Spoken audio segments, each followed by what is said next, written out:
ऐसा कह रहे थे।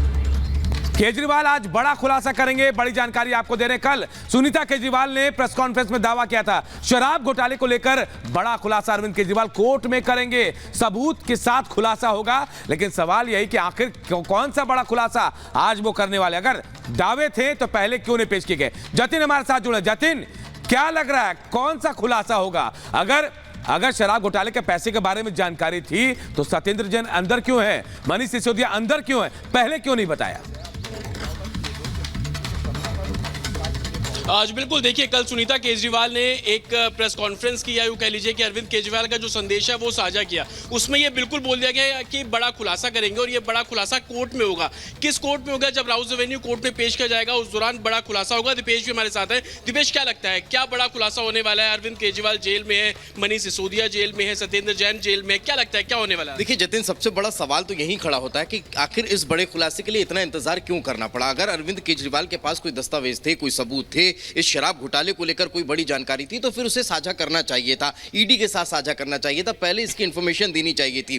क्यों आखिर आपने संजय सिंह को इतने दिन जेल में रहने दिया? क्यों आखिर आपने इस पूरे मसले को लेकर मनीष सिसोदिया को इतने दिन जेल में रहने दिया? अगर आपके पास ये सारी इंफॉर्मेशन थी तो आपको उनको जेल से बाहर निकलवाने के लिए इन सारे दस्तावेजों का इस्तेमाल करना चाहिए था। लेकिन जब आप फंस गए, अब आप ईडी की कस्टडी में हैं, एक बार फिर आपको ये लग रहा है कि ईडी फिर रिमांड बढ़ाने की मांग कर सकती है, हाईकोर्ट से आपको झटका लगा है, तब फिर आप ये कह रहे हैं कि अब वो आप कोर्ट में ये सारे दस्तावेज बताएंगे और एक बड़ा खुलासा करेंगे। बड़े खुलासे की जो परिपाटी है वो आम आदमी पार्टी के बहुत लंबे समय से चली आ रही है, चाहे इलेक्शन में। जी, और एक बात और आपको बता दूं कि शरद रेड्डी जो कि सरकारी गवाह बन चुके हैं इस पूरी एक्साइज पॉलिसी को लेकर, उसको लेकर भी जो एक तरीके से आम आदमी पार्टी दावा कर रही है, वो शरद रेड्डी को लेकर एक खुलासा इस लिहाज से भी किया जा सकता है क्योंकि 50 करोड़ रुपए की ट्रांजैक्शन का जिक्र, और आम आदमी पार्टी लगातार ये बोल रही है कि जो 50 करोड़ रुपया है वो बीजेपी के पास पहुंचा है, इलेक्टोरल बॉन्ड के जरिए बीजेपी के पास पहुंचा है। क्या शरद रेड्डी को लेकर कुछ बोला जा सकता है आज कोर्ट में आम आदमी पार्टी के? देखिए, देखने वाली बात होगी कि आखिर अरविंद केजरीवाल आज बताना क्या चाह रहे हैं और किस बात का खुलासा करना चाह रहे हैं। लेकिन फिर तमाम सवाल वो खड़े हो जाते हैं कि आखिर इस पैसे का इस्तेमाल कहां हुआ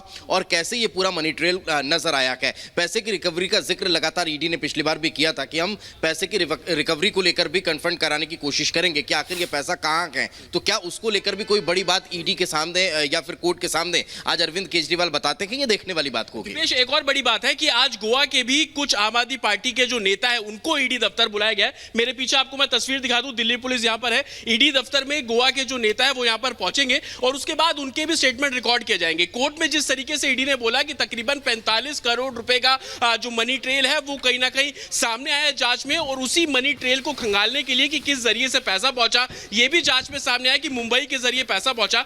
दीपेश, इस ट्रेल को भी लेकर आज बड़ी एक तरीके से पूछताछ संबंध जो भी है वो गोवा के नेताओं से भी पूछताछ होगी। बिल्कुल, उनसे पूछताछ चल रही है और साथ ही साथ अब एक सबसे बड़ी बात जिसका जिक्र हम लगातार कर रहे हैं, आज जब अरविंद केजरीवाल। बिल्कुल हम आपके पास लौटेंगे, गायत्री, अखिलेश जी और साथ ही जतिन और दीपेश, हम आपके पास लौटेंगे। फिलहाल बहुत बहुत शुक्रिया। इस बीच पंजाब के सियासी मैदान की बात करते हैं जहां बीजेपी की धमक तेजी से बढ़ रही है। राज्य में अब तक हाशिए पर रही पार्टी का जनाधार लगातार बढ़ रहा है। बीजेपी में लगातार शामिल हो रहे दूसरी पार्टियों के दिग्गज नेताओं की कतार इस बात पर मुहर लगा रही है। बीजेपी ने सिर्फ 24 घंटे में आप और कांग्रेस के सांसदों को तोड़कर बड़ा झटका दिया है। माना जा रहा है कि अगर पंजाब की राजनीति में ट्रेंड इसी तरह से काम रहा तो लोकसभा चुनावों में बीजेपी सभी दलों को नतीजों में चौंका सकती है।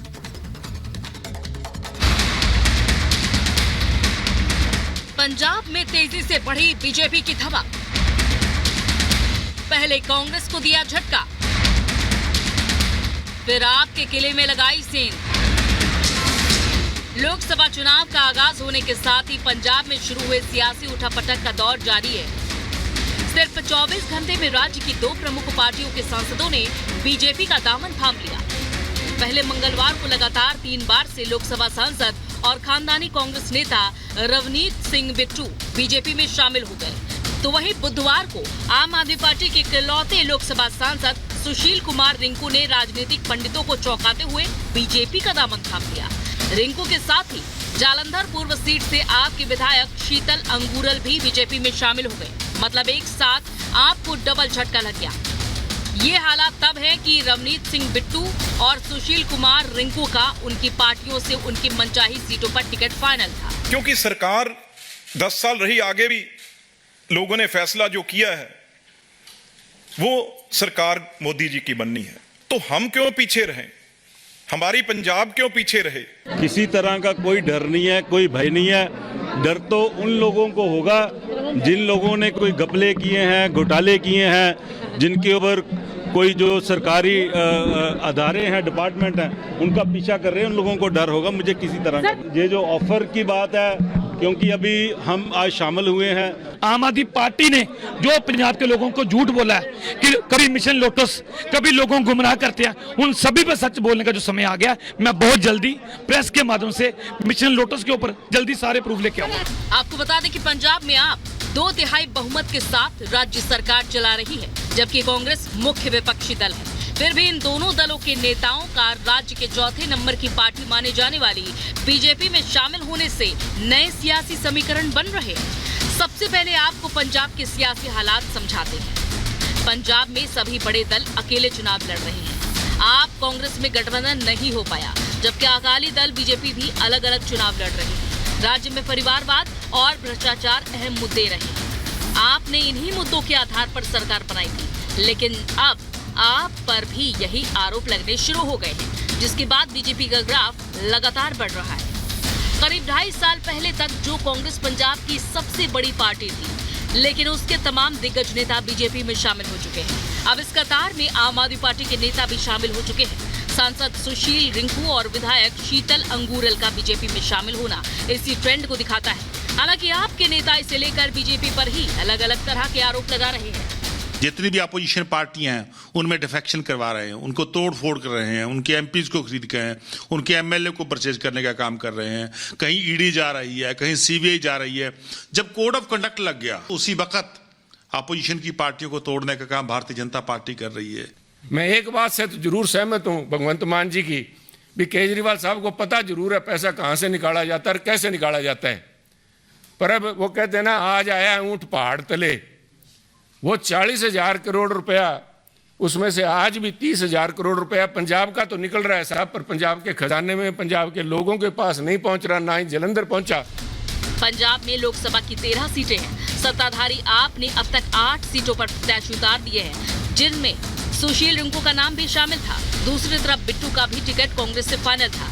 अब माना जा रहा है कि बीजेपी जालंधर से रिंकू और लुधियाना से बिट्टू को अपना उम्मीदवार बना सकती है। 2019 में बीजेपी ने पंजाब में 2 लोकसभा सीटों पर जीत हासिल की थी।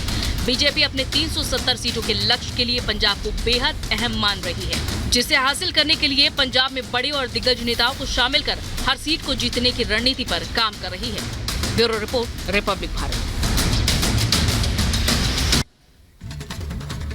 और एक बड़ी खबर उत्तराखंड से इस वक्त आ रही है, जहां नानक मत्ता गुरुद्वारे के मुख्य सेवक की गोली मारकर हत्या कर दी गई है। बाइक सवार 2 बदमाशों ने गोली मारकर हत्या की है नानक मत्ता गुरुद्वारे के मुख्य सेवक तरसेम सिंह की।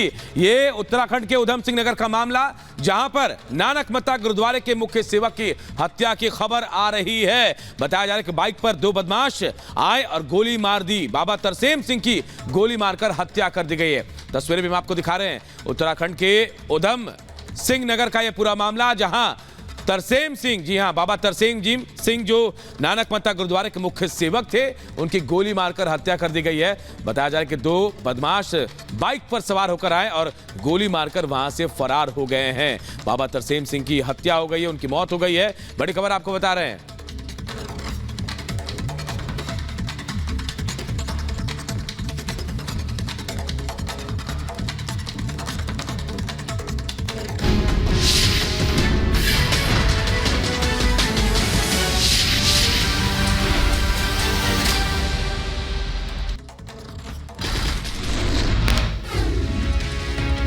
समाजवादी पार्टी ने मेरठ से अपने प्रत्याशी भानु प्रताप सिंह का टिकट काट दिया है। नए कैंडिडेट के ऐलान की संभावना है। आज विवादित बयानों के चलते काटा टिकट।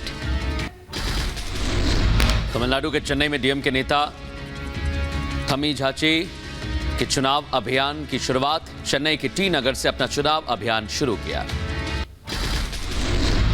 केंद्रीय मंत्री गिरिराज सिंह ने INDIA गठबंधन पर हमला किया। कहा, बिहार में गठबंधन की कोई मौजूदगी नहीं है, ये केवल मोदी जी को गाली देने आए हैं एक साथ। इंडी गठबंधन जिसे कहते हैं, इसका कोई वजूद नहीं है। ये केवल मोदी जी को गाली देने के लिए इकट्ठे हुए हैं, इसके सिवा इसका कोई वजूद नहीं है। शहजाद पूनावाला का सुप्रिया श्रीनेत पर हमला, कहा क्या आपने कंगना की पोस्ट के पीछे के अपराधी की पहचान की? उसमें आपको कितने महीने और साल लगेंगे? शहजाद पूनावाला का अरविंद केजरीवाल पर हमला, कहा अदालत लगातार आम आदमी पार्टी को दिखा रही है असली चेहरा। जो पहले इस्तीफा और जांच की बात करते थे, आज वो कैसे बदल गए? जो इस्तीफा मांगते थे लोगों का, अब वो ना इस्तीफा देने को तैयार है, ना जांच में शामिल होने को तैयार होते हैं 9 साल के बाद, और कहते हैं कि हम तिहाड़ से सरकार चलाएंगे। मुरादाबाद से सपा उम्मीदवार रुचि वीरा ने लोगों से मुलाकात की। कटघर इलाके में समर्थकों के घर भी गई रुचि वीरा। पश्चिम बंगाल के कृष्णानगर से उम्मीदवार बनाए जाने के बाद राजमाता अमृता रॉय ने पीएम मोदी से फोन पर बात की। कहा प्रधानमंत्री ने जैसे गाइड किया उससे प्रेरणा मिल रही है। बीजेपी ने जम्मू कश्मीर के लिए जारी की 40 स्टार प्रचारकों की list. PM Modi, JP Nadda, Rajnath Singh, Nitin Gadkari, Amit Shah और योगी आदित्यनाथ स्टार प्रचारक। बीजेपी ने कई राज्यों के चुनाव और सह चुनाव प्रभारियों की लिस्ट जारी की है। ओपी धनखड़ को दिल्ली का प्रभारी बनाया गया है। महाराष्ट्र का जिम्मा डॉक्टर दिनेश शर्मा को सौंपा गया है। कांग्रेस ने लोकसभा चुनाव के लिए जारी की 8वीं लिस्ट। 4 राज्यों के कुल 14 उम्मीदवारों के नाम का ऐलान। रायबरेली और अमेठी में प्रत्याशियों पर विचार नहीं कर पा रही कांग्रेस।